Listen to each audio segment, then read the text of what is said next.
Pemirsa, tragedi tsunami Aceh menjadi tantangan terberat di awal masa pemerintahan Presiden ke-6 Republik Indonesia, Susilo Bambang Yudhoyono. Berbagai upaya dilakukan pemerintahannya di saat itu, dan kita akan menyimak kembali wawancara jurnalis Metro TV Eva Wondo bersama dengan Susilo Bambang Yudhoyono berikut ini. Pemirsa, hari ini 26 Desember 2024, 20 tahun lalu bencana tsunami Aceh terjadi.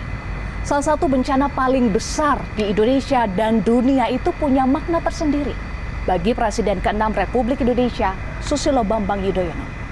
Bukan tanpa alasan pemirsa, karena baru 2 bulan mengemban amanah rakyat, SBY harus menghadapi tantangan penanganan bencana tsunami Aceh yang terjadi 26 Desember tahun 2004 lalu.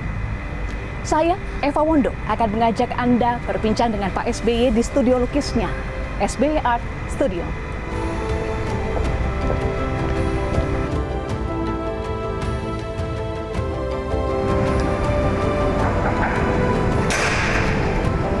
Halo, selamat pagi Pak SBY.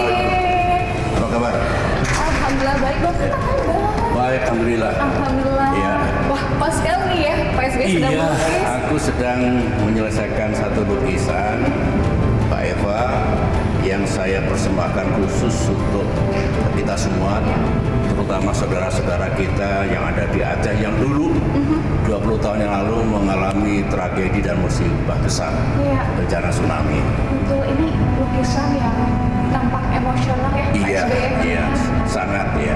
Ibu Ani, almarhumah Ibu Betul. Ani, menangis waktu itu.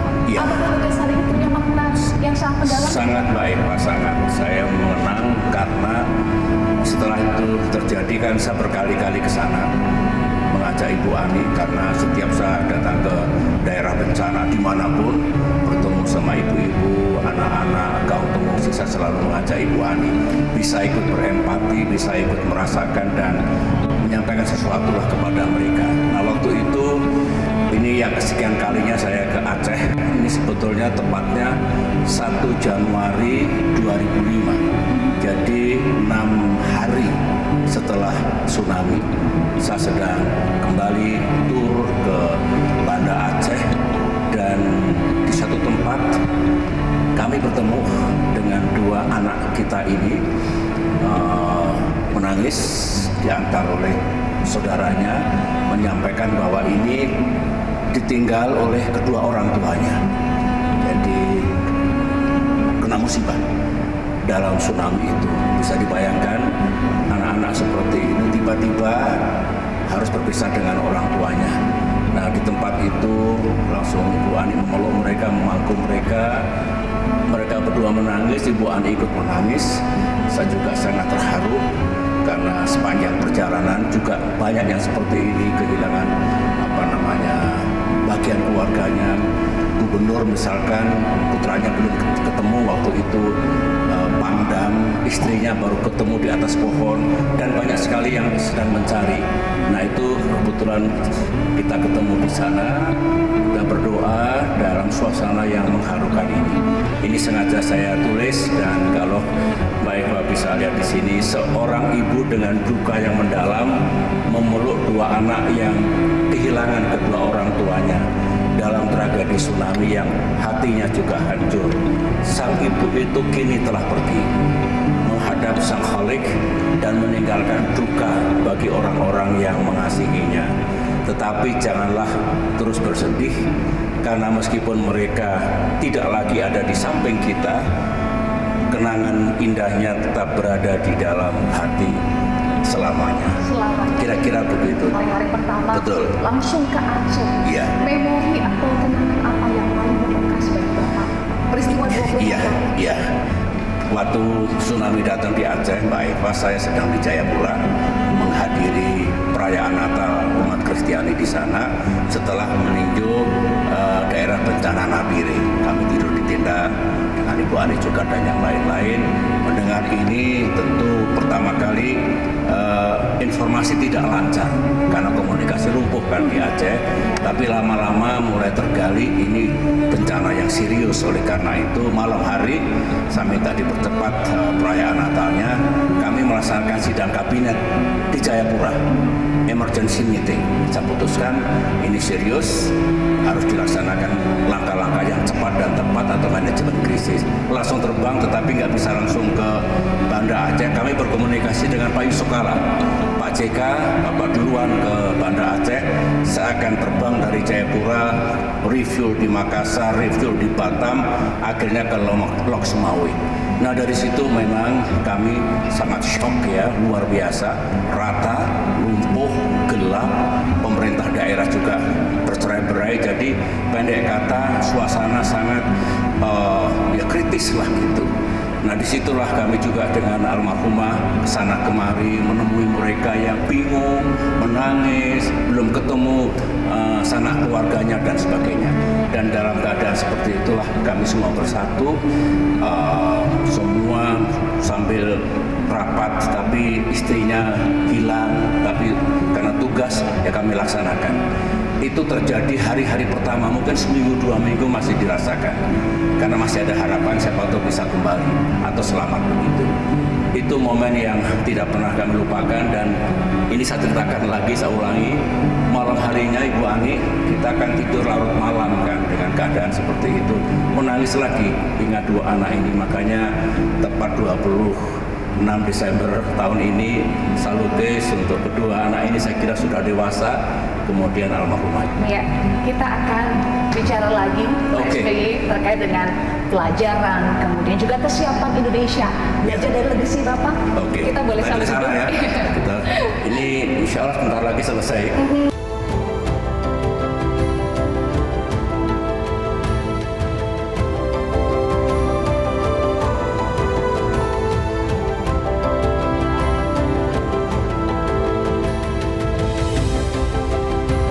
Baik, Pak SBY berada di garis depan, turun langsung ke lapangan, melihat kondisi aktual Aceh saat itu. Apakah ini juga membantu Bapak untuk menentukan kebijakan atau keputusan yang matang saat operasi tanggap darurat? Sangat.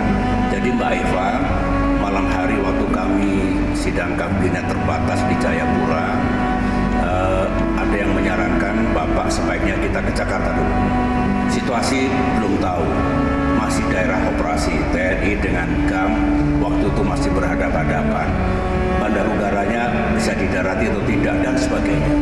Saya katakan tidak, saya harus segera datang melihat keadaan. Kalau pemimpin langsung ke depan melihat situasi, maka saya bisa mengambil keputusan dengan cepat dan saya juga bisa melaksanakan tindakan dengan cepat. Itulah yang akhirnya pagi-pagi sekali kami berangkat dan sebagaimana Mbak Eva sampaikan tadi, melihat itu semua, mendapatkan laporan dari Pangdam, dari Gubernur dan lain-lain, saya sudah bisa mengambil kesimpulan manajemen krisis harus dijalankan. Ini bencana nasional, pemerintah pusat dan saya sebagai pemimpin istilahnya must be at the driving seat, memimpin langsung, mengendalikan. Itu semua karena bisa melihat secara langsung keadaan porak-porandanya Aceh dan Nias waktu itu. Iya, tadi Bapak juga sempat sampaikan bahwa komunikasi lumpuh total. Betul. Lalu bagaimana komunikasi dengan jajaran terkait, Pak? Ya, itu juga menarik dan tantangan tersendiri, lumpuh betul, sehingga saya memobilisasi alat komunikasinya TNI yang punya jangkauan yang bagus. Yang kedua, tetangga Aceh siapa? Sumatera Utara. Dengan Gubernur Sumatera Utara, dengan perangkat yang ada di sana, saya minta kontribusi untuk menggelar alat komunikasinya supaya bisa segera terhubung. Tetapi sampai hari kedua ketiga saya belum bisa bicara dengan Melaboh. Itu Aceh Barat termasuk yang porak-poranda dan korbannya juga besar. Hari masuk hari keempat, alhamdulillah saya bisa berkomunikasi dan saya langsung terbang pakai helikopter di sana.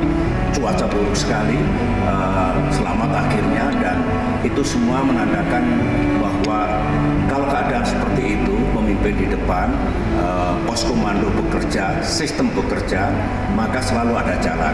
Tidak ideal, tetapi akhirnya one by one, satu demi satu, kita bisa tahu keadaan seluruh Aceh, termasuk perkiraan jumlah korban yang ada.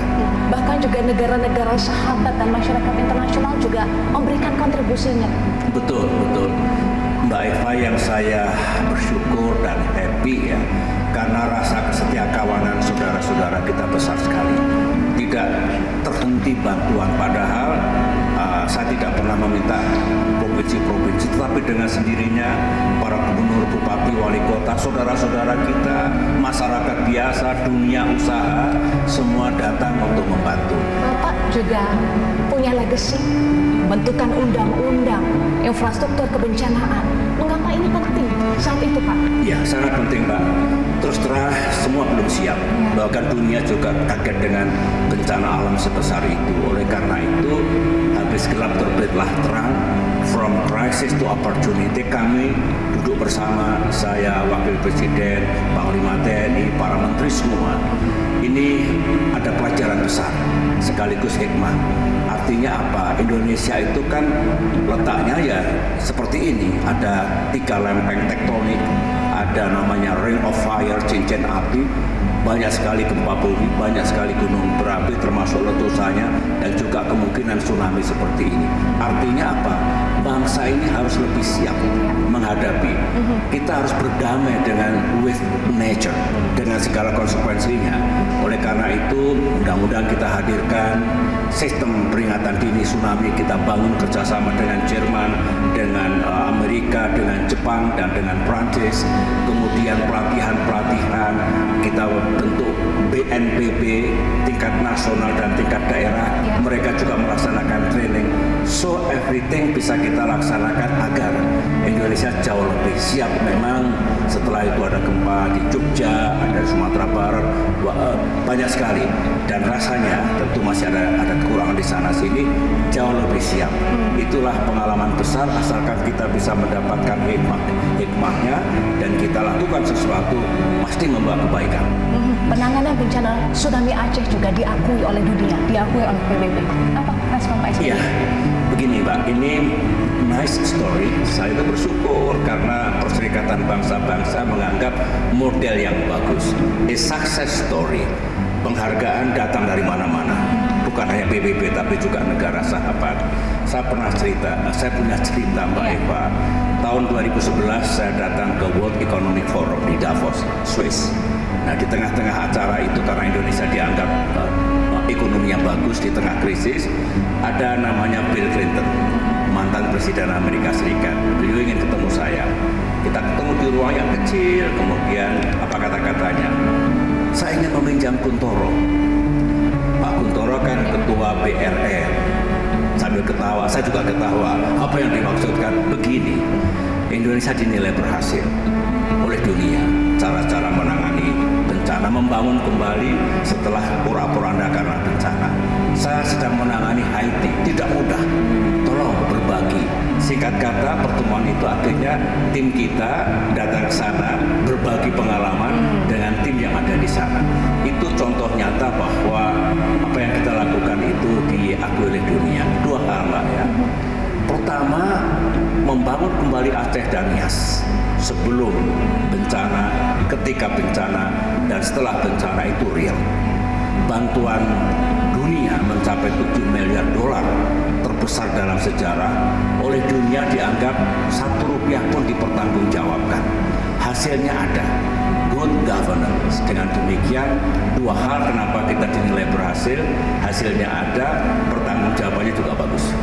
Iya, 20 tahun berlalu Pak SBY, hikmah apa yang bisa kita petik sebagai bangsa Indonesia, khususnya juga warga Aceh dari bencana ini? Yang pertama, ini istilah saya, ketika kita menghadapi cobaan dan ujian yang besar, harus bersatu. In times of crisis, unity. Kemudian ketika menghadapi tantangan yang berat, kita juga mau untuk do something, termasuk kolaborasi, membantu logistik, membantu pendanaan, kesetiakawanan lah, itu ditunjukkan dengan bagus. Dan kemudian juga menurut saya pengalaman di Aceh kemarin tidak ada yang saling salah menyalahkan. Kalau politik biasa adalah komentar yang miring, tapi itu tidak berarti. yang penting yang saya lihat lebih banyak bersatunya, lebih banyak berkolaborasinya, dan inilah menurut saya harus kita jaga. Bukan hanya menghadapi bencana alam, menghadapi krisis apapun, bangsa harus bersatu, pemimpin harus menunjukkan, mengajak semuanya. Bersatu, kolaborasi itu menjadi kunci ya. Terima kasih Presiden ke-6 Republik Indonesia Susilo Bambang Yudhoyono. Terima kasih sudah bergabung Thank you. bersama Makasih. kami.